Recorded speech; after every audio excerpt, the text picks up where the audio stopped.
राज्यातल्या सर्व शिक्षकांना आता ड्रेस कोड लागू होणार आहे। शालेय शिक्षण मंत्री दादा भुसेंनी ही माहिती दिली आहे।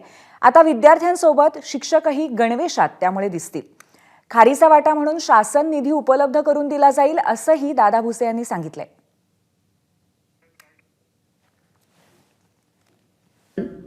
मला अजंग गावाच्या शाळेचं सर्व स्टाफचं अभिनंदन करायचं आहे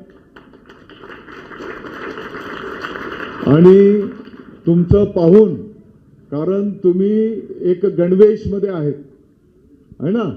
आमच्या शिक्षिका ताई गणवेशमध्ये आहेत, ड्रेस कोडमध्ये आहेत हा पहिलेपासून, आणि तुमचा आदर्श घेऊन राज्यव्यापी आपण ड्रेस कोड करणार आहोत।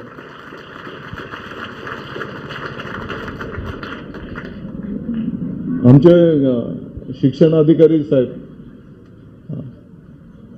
म्हणजे शिक्षकांना सुद्धा आता गणवेशमध्ये यावं लागणार आहे आणि काळजी करू नका, त्याच्यासाठी पण काही छोटासा खारीचा वाटा निधी देऊ आपण।